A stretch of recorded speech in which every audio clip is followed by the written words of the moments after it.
বুকের ব্যথা হলে কিভাবে আপনারা বুঝবেন ব্যথাটা হার্টের ব্যথা, নাকি গ্যাসের ব্যথা, নাকি মাসেলের ব্যথা? খুব ইম্পর্টেন্ট কিন্তু এই বোঝাটা, জেনে রাখুন, খুবই কাজে লাগবে। এবারে প্রথমেই আমি বলবো, ব্যথাটা যদি হার্টের ব্যথা হয় তাহলে কিভাবে আপনারা বুঝবেন। আমাদের মধ্যে একটা খুব ভুল ধারণা রয়েছে, বুকের মাঝখানে ব্যথা মানেই গ্যাসের ব্যথা। দেখুন, একটা বিষয় বলি, হার্টের ব্যথার নির্দিষ্ট কোনো কিন্তু লোকেশন নেই। অর্থাৎ আপনার হার্টের ব্যথা বাম দিকেও হতে পারে, ডান দিকেও হতে পারে, বুকের মাঝখানেও কিন্তু এই ব্যথা দেখা দিতে পারে। এই ব্যথাটা কিরকম? একটা চাপ ব্যথা, মানে আপনাকে কেউ চেপে ধরেছে, টাইট। ব্যথাটার ধরন হবে একদম টাইট, টাইট ব্যথা। দেখুন, এই ব্যথা ধীরে ধীরে আপনার হাতের দিকেও কিন্তু স্প্রেড করতে পারে, ঘাড়ের দিকেও স্প্রেড করতে পারে, পিঠের দিকে পর্যন্ত স্প্রেড করতে পারে, আবার চোয়াল বা দাঁতের যে সমস্ত সাইড রয়েছে এই সমস্ত সাইটেও কিন্তু আপনাদের এই ব্যথা আস্তে আস্তে কিন্তু স্প্রেড করতে পারে। শরীরে প্রচন্ড ঘাম দেবে, আবার কিছু কিছু ক্ষেত্রে কিন্তু আপনার শ্বাসকষ্টের সমস্যা, that is short of breath হতে পারে। আরেকটি মূল লক্ষণ হলো, এই ব্যথা হলে আপনার হাত পা আস্তে আস্তে কিন্তু ঠান্ডা হতে থাকে।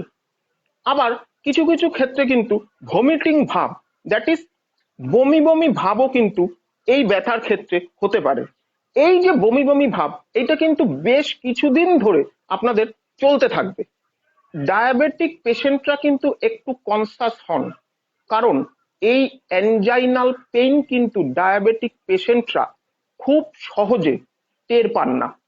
এখন আমি বলবো, আপনারা গ্যাসের ব্যথা হলে কিভাবে বুঝবেন। গ্যাসের ব্যথা মেইনলি হবে আপনার বুকের নিচে, পেটের ওপরের অংশে, দ্যাট ইজ বুকের নিচে পেটের ওপরের অংশে, ঠিক এই জাংশনটা ধরে কিন্তু আপনাদের এই গ্যাসের ব্যথাটা আপনারা অনুভব করতে পারবেন, ঠিক এইখানটায়। হার্টের ব্যথার সঙ্গে এই ব্যথার মেইন যে ডিফারেন্স, সেটা হলো এই ব্যথা কিন্তু আপনাদের বুকে, পিঠে কিংবা চোয়ালের দিকে এটা স্প্রেড করবে না, একটা জায়গাতেই কিন্তু কনস্ট্যান্ট আপনাদের ব্যথাটা হবে। এই ব্যথার ধরনটা, এটা ঠিক ব্যথা আমরা বলবো না, জাস্ট জ্বালা পোড়া করার মতন। বিষয়টা হচ্ছে জ্বালা পোড়া করার মতন, এটা আপনারা কিন্তু অনুভব দিয়ে আপনাদেরকে কিন্তু বুঝতে হবে। এর সঙ্গে কি থাকবে? এর সঙ্গে থাকবে আপনাদের পেট ফাঁপা, অথবা টক ঢেকুর, গলার এখান থেকে জ্বালা জ্বালা করা। এইগুলো কিন্তু গ্যাসের ব্যথার একটা মেইন লক্ষণ। আর একটা যেটা ডিফারেন্স, মানে হার্টের ব্যথার সঙ্গে এই গ্যাসের ব্যথার আর একটা যেটা মেইন ডিফারেন্স, সেটা হলো গ্যাসের ব্যথা হলে কিন্তু আপনাদের short of breath, that is শ্বাসকষ্ট কিন্তু আপনাদের থাকবে না। গ্যাসের ট্যাবলেট খেলে কিংবা গ্যাসের কোনো ওষুধ যদি আপনারা সঙ্গে সঙ্গে খেতে পারেন, তাহলে কিন্তু আপনাদের এই ব্যথা আস্তে আস্তে রিডিউস হতে শুরু করবে। কিন্তু হার্টের প্রবলেম হলে কিন্তু সেই ব্যথা গ্যাসের ওষুধে সামান্যতম রিডিউস হলে পরও কিছুক্ষণের মধ্যে কিন্তু আবার রিপিট করবে, আবার কিন্তু সেই ব্যথাটা আবার ফিরে আসবে। এটা কিন্তু একদম একটা খুব দেখার বিষয়। এই আমি যে পয়েন্টটা বললাম, এটা কিন্তু আপনারা খুব ভালো করে খেয়াল করবেন। এবার আমি আপনাদেরকে বলবো যে বুকের মাসল পেইন আপনারা কিভাবে বুঝবেন। দেখুন, মাসল পেইন বোঝার সবচেয়ে বড় উপায়, আপনি ধরুন একটা নির্দিষ্ট পজিশনে রয়েছেন, সেই পজিশনে আপনার পেনটা থাকবে না, যখনই আপনি একটু মুভমেন্ট চেঞ্জ করবেন তখনই কিন্তু আপনার একটা হ্যাচকা টান লাগবে, একটা হ্যাচকা পেইন হবে। সেই পেইনটা কিন্তু বেশ শার্প পেইন হয়। মাসল পেইনের একটা কিন্তু হিস্ট্রি থাকে। হিস্ট্রি মানে, ধরুন আপনাদের শোয়ার সমস্যার জন্য পেইন হয়েছে, কিংবা ভারী জিনিস তুলতে গিয়ে টান পড়েছে, এইরকম কিন্তু একটা হিস্ট্রি থাকবে মাসল পেনে। আবার সব থেকে একটা বড় কথা, আপনাদের কিন্তু স্পেসিফিক লোকেশনে আপনাদের কিন্তু এই পেইন হবে। কিরকম? ধরুন আপনারা এইখানে আপনাদের পেইন নেই, এইখানে আপনাদের পেইন নেই, কিন্তু এইখানে যখন আপনারা প্রেস করলেন তখনই দেখলেন আপনাদের পেইনটা বেশ আপনারা অনুভব করতে পারছেন। তো দ্যাট ইজ মাসল পেইন। তো আপনাদের যখন এইরকম বুকের ব্যথা হবে, সব থেকে বেস্ট হচ্ছে সঙ্গে সঙ্গে যদি আপনারা ট্রপটি টেস্ট করিয়ে নেন। ট্রপটি টেস্ট করিয়ে নিলে আপনাদের এই বুকের ব্যথা হার্টের ব্যথা নাকি হার্টের ব্যথা নয়, এটা কিন্তু পরিষ্কার আপনারা বুঝতে পারবেন।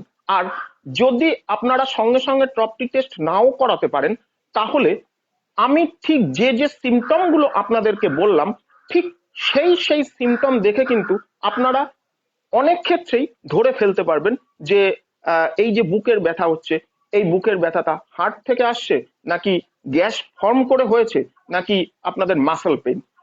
তো দেখুন, গ্যাস ফর্ম করে যদি কোনো ব্যথা আপনাদের হয়ে থাকে, অর্থাৎ গ্যাস কি করে আপনারা রিডিউস করবেন, এই বিষয়ের উপরে কিন্তু আমি যোগব্যায়াম আপনাদেরকে আগে দিয়েছি। তো এখন আমি আপনাদেরকে দেখিয়ে দেব যাদের মাসল পেইন রয়েছে তাদের এই মাসল পেইন কিভাবে রিডিউস করতে হবে। তো জাস্ট কয়েকটা এক্সারসাইজ আমি আপনাদেরকে দেখিয়ে দিচ্ছি। এই কটা এক্সারসাইজ যাদের মাসল পেন রয়েছে তারা যদি কন্টিনিউ করেন, আস্তে আস্তে আপনাদের কিন্তু এই মাসল পেন ধীরে ধীরে রিডিউস হতে শুরু করবে। তো চলুন দেখে দিই। তো দেখুন, প্রথম এক্সারসাইজটা আপনারা কি করবেন, আপনারা একটা এরকম একটা তোয়ালে নিয়ে নেবেন। তোয়ালে নিয়ে জাস্ট মাথার উপরে ঠিক এইভাবে হাত আপনারা দেখুন, ঠিক করে খেয়াল করুন, ঠিক এইভাবে হাত আপনাদের এক্ষেত্রে একদম স্ট্রেট থাকবে। ঠিক এইরকম ভাবে আপনারা আস্তে আস্তে হাত পেছনের দিকে এইভাবে নিয়ে যাওয়ার চেষ্টা করবেন। ঠিক এই পজিশনে 1 2 3 4 5 6 7 8 9 10, দেন আবার রিল্যাক্স। আবার আস্তে আস্তে একটা জিনিস, আপনাদের হাত যেন এই কনুই থেকে আপনাদের হাত যেন না ভাঁজ হয়ে যায়, একদম স্ট্রেট রাখতে হবে কিন্তু ঠিক এইভাবে। জাস্ট এরকম 1 2 3 4 5 6 7 8 9 10 অ্যান্ড রিল্যাক্স। আমি ডেমনস্ট্রেশনের জন্য একটু তাড়াতাড়ি আপনাদেরকে দেখাচ্ছি। তো এটা হলো প্রথম এক্সারসাইজ। এবার দ্বিতীয় এক্সারসাইজটা আপনারা দেখুন। তো দেখুন, এই এক্সারসাইজটার ক্ষেত্রে আপনারা কি করবেন, ঠিক এরকম স্ট্রেট হয়ে আপনারা বসবেন। বসার পরে হাত দুটোকে আপনারা খেয়াল করুন, হাত দুটোকে ঠিক এইভাবে পেছনের দিকে আপনারা নেবেন। পেছনের দিকে আপনারা নিয়ে একদম টান করবেন হাত দুটোকে। টান করে সামনের দিকে জাস্ট আপনারা ঝুঁকে হাত দুটোকে সামনের দিকে, হাত দুটোকে ঠিক এইভাবে আপনারা এই পজিশনে রাখবেন এবং মাথা আপনাদের সামনের দিকে ঠিক এইভাবে রাখবেন। ঠিক এইভাবে 10 সেকেন্ড হোল্ড করবেন আপনারা, আবার আগের পজিশনে আপনারা ফিরে আসবেন। এই এক্সারসাইজটা কিন্তু প্রচন্ড এফেক্টিভ। আপনাদের মাসল পেইন যদি হয়, অর্থাৎ বুকের মাসলে যদি কোনো রকম পেইন হয়, এই এক্সারসাইজটা প্রচন্ড এফেক্টিভ। আমি যে আপনাদেরকে এক্সারসাইজ গুলো দেখাচ্ছি, এই এক্সারসাইজ গুলো কিন্তু আপনারা যতবার পারবেন ততবারই কিন্তু করার চেষ্টা করবেন। এর কোনো লিমিটেশন নেই যে এতবার করতে হবে অতবার করতে হবে, এরকম কোনো লিমিটেশন নেই। যতবার পারবেন ততবার করবেন, তত তাড়াতাড়ি কিন্তু আপনাদের মাসল পেন অর্থাৎ বুকের মাসল পেন কিন্তু আস্তে আস্তে রিডিউস হতে শুরু করবে। তো এই এক্সারসাইজটার ক্ষেত্রে দেখুন, ঠিক এরকম করবেন, হাত দুটো ঠিক এরকম করে just, that is breathe in, breathe out.